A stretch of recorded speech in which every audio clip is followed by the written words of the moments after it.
चलिए खबर में आगे बढ़ते हैं और आपको बताएं, बांग्लादेश चुनाव में बीएनपी की बम्पर जीत हुई है। खालिदा जिया के बेटे तारिक रहमान का अब पीएम बनना तय माना जा रहा है। आपको बताएं, बीएनपी गठबंधन को 210 सीटों पर शानदार जीत हासिल हुई है।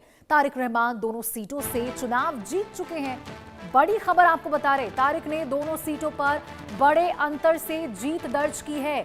जमात इस्लामी गठबंधन को सिर्फ 81 सीटों पर जीत हासिल की गई है। तो ये खबर आपको बता रहे, बड़ी खबर, जहां पे तारिक रहमान अब बांग्लादेश चुनाव में जीतते हुए नजर आए हैं। साफ तौर पर आपको बताएं, बहुमत का आंकड़ा उन्होंने पार कर लिया है और तारिक रहमान के नेतृत्व वाली, आपको बताएं, ये सरकार अब यहां बांग्लादेश में बनती हुई नजर आएगी। तो देखिए, बांग्लादेश में हुए आम चुनाव में बांग्लादेश नेशनलिस्ट पार्टी को बहुमत मिल गया है। बीएनपी गठबंधन को 210 सीटों पर जीत मिली है।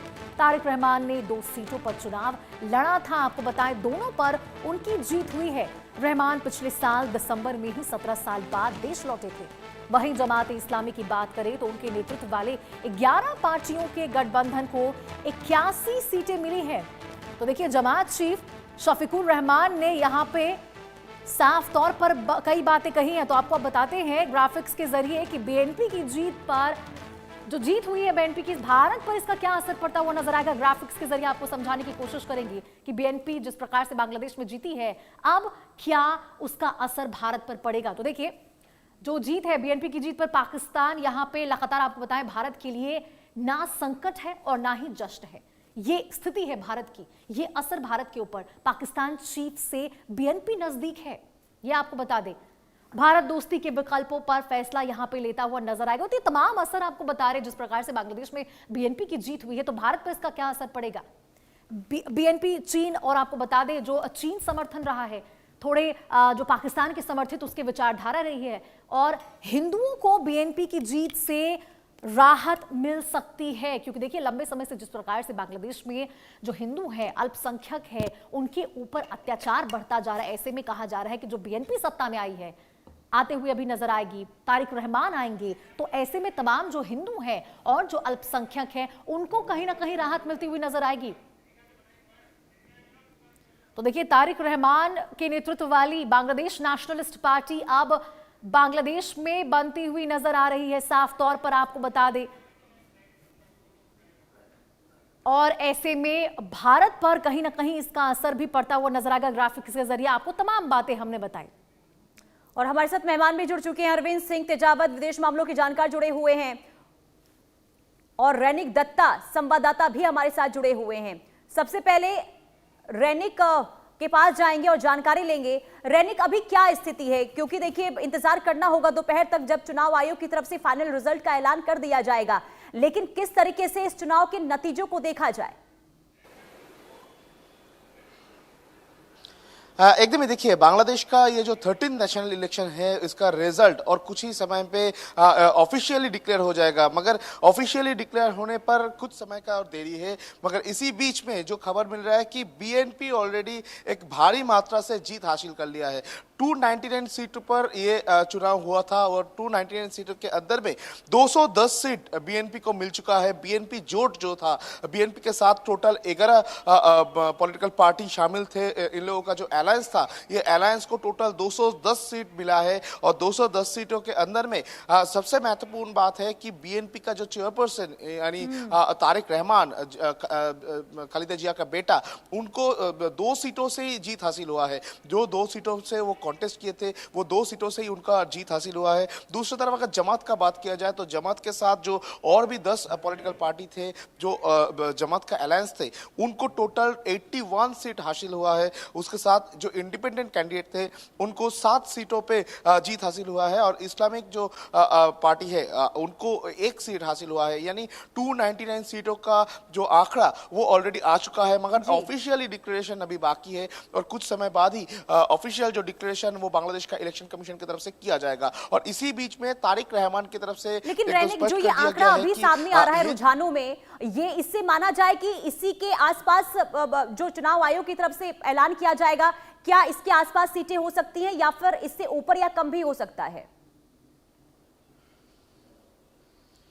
देखिए, जो आंकड़ा अभी तक सामने आया है वो आंकड़ा जिस माध्यम से आया है उस माध्यम को देखते हुए ये बता सकते हैं कि जो आंकड़ा आया है ये आंकड़ा चेंज नहीं हो सकता, और इस आंकड़े का ऊपर नीच थोड़ा बहुत अंतर हो सकता है, मगर ये आंकड़ा मैक्सिमम ही सही है ये बताया जा रहा है, क्योंकि ठीक है रानिक, हमारे साथ विदेश मामलों के जानकार अरविंद जी जुड़ चुके हैं, उनका भी रुख करूंगी। अरविंद जी, देखिए बीएनपी की जिस प्रकार से अब साफ तौर पर नजर आ रहा है कि बीएनपी यहां पे बांग्लादेश में जीत दर्ज कर चुकी है, और अब सवाल सबसे बड़ा ये उठता है कि देखिए वैसे तो आसपास के इलाकों में जो भारत के नजदीकी जो देश रहे हैं उन पर, अपने पड़ोसी देशों पर बहुत ज्यादा उनके चुनावों में यहाँ पे दिलचस्पी रखता हुआ भारत नजर नहीं आया, लेकिन इस प्रकार मामला अलग नजर आ रहा है। तो ऐसे में जब बीएनपी सत्ता में आई है तो क्या असर भारत के ऊपर सकारात्मक और नकारात्मक, मैं चाहूंगी आप दोनों ही असर के बारे में जरा हमारे दर्शकों को विस्तार से समझाइए।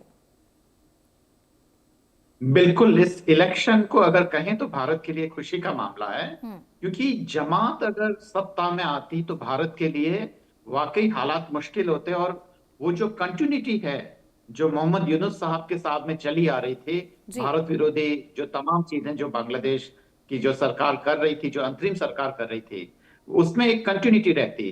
पर अब क्योंकि अभी रहमान साहब आ गए हैं सत्ता में, तो उसके कारण भारत और बांग्लादेश के रिश्ते हैं वो तेजी से सुधरने लगेंगे। दूसरी बात यह है कि तारिक रहमान साहब की जब मां खालिदा जिया की डेथ हुई थी, तब भी भारत के जो फॉरेन मिनिस्टर है वो गए थे, और अभी भी तारिक रहमान साहब ने कहा है कि देखिए, जीत का जश्न हम नहीं मनाएंगे क्योंकि मां की मौत हुई है और मां ने बहुत कुछ दिया है इस देश को। तो यही कारण है कि भारत ने एक जेस्चर दिया था, खालिदा जिया का अपना एक इम्पोर्टेंस था उस कंट्री में। तो भारत और तारिक रहमान साहब के संबंध बहुत ही अच्छे रहने वाले हैं, इसमें कोई शक नहीं है। बिल्कुल अरविंद जी, आप सही बात कह रहे हैं कि कहीं ना कहीं भारत के तरफ ही ये जो सकारात्मक ही प्रभाव पड़ता हुआ भारत के ऊपर नजर आएगा। लेकिन देखिए, इनका जो रवैया है इस पार्टी का, वो कहीं ना कहीं भारत विरोधी भी कभी कभी देखने को मिला है। हालांकि अभी वो यहाँ पे नर्म रवैया जरूर अपनाते हुए नजर आ रहे हैं, लेकिन रुख बदलता रहता है इनका। देखिए रोशनी सिंह साहब, इसमें एक बात खास है जी, वो ये है कि डिप्लोमेसी और हम पॉलिटिक्स में कहते हैं कि there is no permanent friend and there is no permanent enemy. अगर हम 2001 से लेके 2006 तक की अगर हम बीएनपी को देखें तो ये ऐसा जरूर लगता है कि वो प्रो पाकिस्तान है, और प्रो पाकिस्तान है तो प्रो चाइना भी हो सकती है, पर दरअसल ऐसा कुछ नहीं है, क्योंकि बांग्लादेश की जो डिपेंडेंसी है वो भारत पे काफी ज्यादा है, और भारत को अनुभव है बीएनपी के साथ काम करने का। तो कोई बहुत मुश्किल नहीं आएगी, मुश्किल तब होती। ठीक है, और उम्मीद इसी बात की जानी चाहिए अरविंद जी कि आगे किसी भी तरीके से कोई संबंध में अब जो उतार चढ़ाव 2001 से 2006 के बीच में हमने भारत और बांग्लादेश के बीच में देखा है, वो उतार चढ़ाव ना आए। लेकिन एक छोटा सा जवाब आप दीजिएगा, ये जो जीत हुई है, कहीं एक तौर पर आंधी आई है बीएनपी की एक लंबे अरसे के बाद, इस जीत के पीछे अगर 3 फैक्टर की हम बात करते हैं तो क्या वो हो सकते हैं? देखिए, जीत का पहला फैक्टर तो यही है कि जितने भी हिंदू वोटर्स थे उन्होंने बीएनपी को वोट किया, क्योंकि ये जमात के कार्यकर्ता थे जो वहां हिंदुओं के खिलाफ जहर उगल रहे थे। ये अलग बात है कि इलेक्शन की ड्यूरेशन में वो लोग टाकेश्वरी मंदिर गए हिंदुओं को प्रभावित करने के लिए, वोट लेने के लिए।